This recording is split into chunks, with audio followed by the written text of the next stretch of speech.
7 de outubro do ano 2012, Barcelona, Nou Camp. Estase a xogar o clásico Barcelona-Real Madrid. Continúa o marcador inalterable, 0-0. Son as 8:08 da tarde.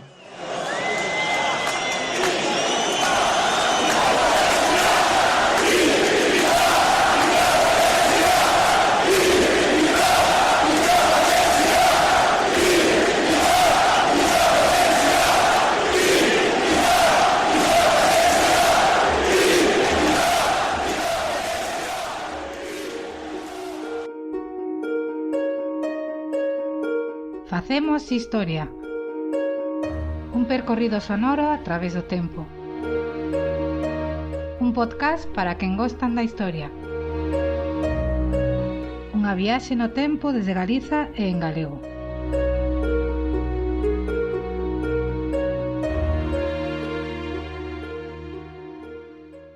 Episodio 6. A chegada dos Borbóns á Península. Absolutismo e centralización.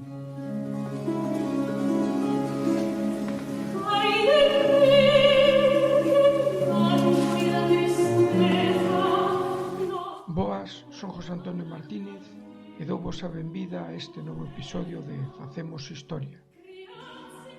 Que o que leva o público barcelonés a berrar independencia no minuto 17 e 14 segundos deste clásico? Claramente, o simbolismo das cifras 17 e 14 remítenos ao ano 1714. O 11 de setembro de 1714, as tropas borbónicas puñan fin ao asedio de Barcelona, que xa se prolongaba máis dun ano. A derrota do exército de Cataluña puxo na práctica fin á Guerra de Sucesión en España, iniciada en 1701, e que enfrontou os candidatos á sucesión de Carlos II, morto sin descendencia, Felipe, da familia dos Borbóns, e Carlos de Austria. Aquí claramente entramos nun tema moi conflictivo, xa que se mestura a interpretación histórica cos posicionamentos políticos actuais. Por que interesa tanto hoxe en 1714? Por que o público, congregado no Nou Camp, berra independencia no minuto 17:14? A Guerra de Sucesión Española, a chegada ao trono dos Borbóns, está marcada polo debate nacional actual no Estado.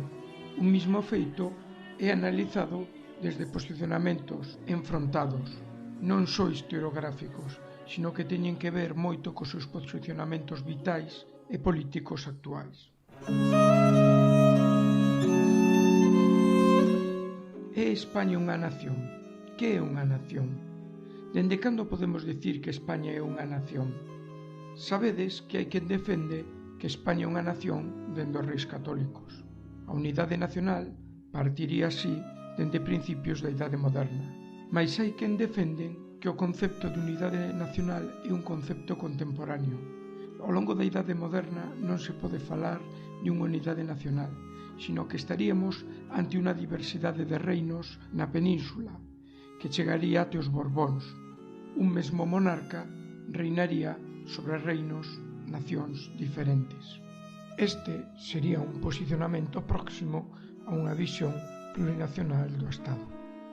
Levado ao extremo, teríamos aqueles que defenden unha loita secular de España contra Cataluña. Mais deixemos o presente e vayamos ao século XVIII. Xusto no cambio do século, cando morría Carlos II sen deixar descendencia, xurdía así un conflito dinástico. Quen ia suceder ao rei? Aínda que a Guerra de Sucesión da coroa da monarquía hispánica, non pensedes que estamos simplemente ante un conflito interno, é un auténtico conflito internacional, e hai historiadores que mesmo falan dunha primeira guerra mundial. Aquí o que está en xogo é a loita pola supremacía europea. A monarquía hispánica era a posuidora do imperio máis vasto, máis amplo territorialmente.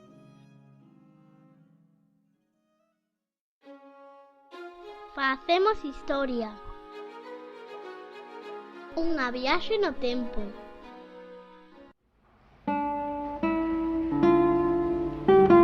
Aquela potencia que situase o seu candidato na coroa hispánica convertiríase na primeira potencia europea, o que dicir na primeira potencia mundial.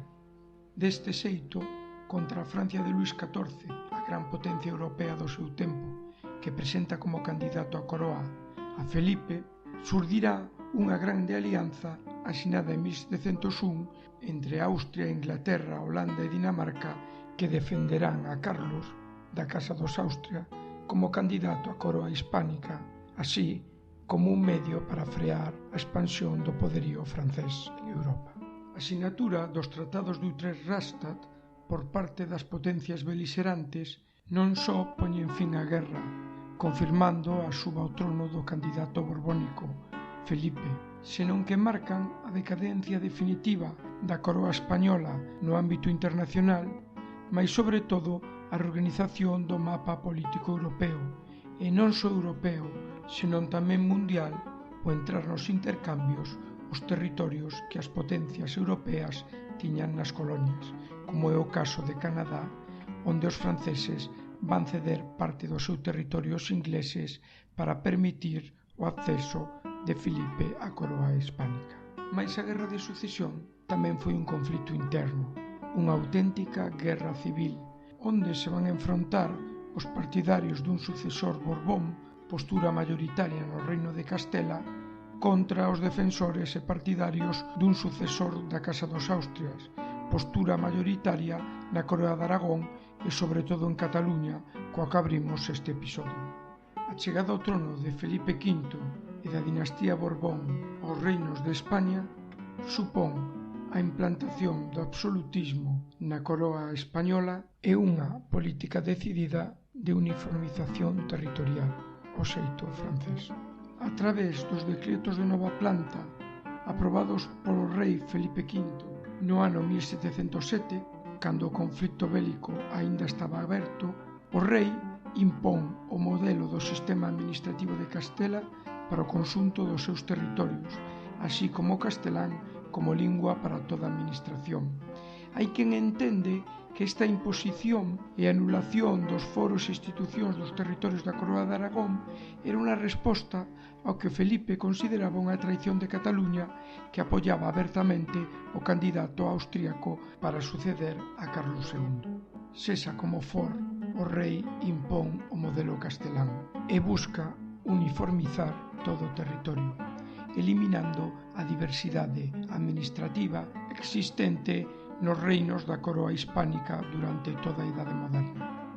O territorio do novo reino divídese en provincias, dirixida cada unha delas por un capitán xeral que ostentaba o poder administrativo e militar. Para a administración de xustiza, o territorio estaba dividido en audiencia. Para o goberno das cidades, impuña a figura do correxidor, ao tempo que para a recadación de impostos situaba a figura do intendente. Con Felipe V, o absolutismo do que o modelo era Luís XIV de Francia chegaba aos reinos da península. Centralízase o poder, reorganízase a administración central. O rei vai concentrar todos os poderes e vai executar as súas ordes a través do gabinete formado polos seus ministros. As músicas en Facemos Historia. Mentres que cos Austrias falamos para a literatura de século de ouro ou do esplendor que se vive en pintura ou en arquitectura, pola contra, en España o barroco supón unha etapa de decadencia musical, reflexo da crise política e do illamento internacional. No ámbito musical, o paso barroco supón un mantemento das formas musicais do Renacemento, e só pouco a pouco iránse introducindo algunhas innovacións. É singular que non se sigan os estilos europeos, concerto, suite, paixón ou oratoria, aínda que aparezan novas formas que van ser típicas da música española, como a zarzuela ou a tonadilla. A chegada de Felipe V ao trono traerá o desembarco de músicos italianos á corte madrileña. As innovacións instrumentais e armónicas que aportan terán unha grande influencia no conxunto dos territorios da coroa. Prodúcese unha forte italianización da música, aínda que se conserven trazos locais. De gran importancia a chegada á corte de Domenico Scarlatti, de quen escoitamos unha aria neste episodio. Entre os autores españois destacados neste período traemos vos a dous.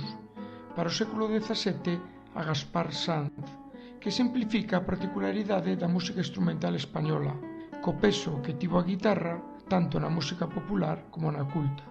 Por outra banda, escoitamos unha peza de Sebastián Durón, destacado compositor e organista, exemplo desa renovación italianizante de principios do século XVIII, a quen Feixóo consideraba, por iso mesmo, un dos responsables da decadencia da música española do seu tempo.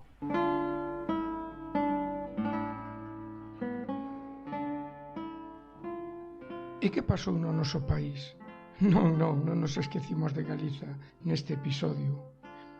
Podemos coller as palabras de Benito Viceto na súa Historia de Galicia, onde di que alá lonxe, na corte de España, como se dixésemos na India para os galegos daquela época, asitábase a cuestión do sucesor de Carlos II de Austria. O reino de Galiza xa perdera a súa independencia había tempo. Estaba supeditado, subordinado, dende a época dos reis católicos. Aquí a guerra de sucesión non supuxo ningún trauma para a entidade política do noso país. Sí que se sentiu a guerra desde o punto de vista militar, e a batalla de Rande en 1703 é boa mostra.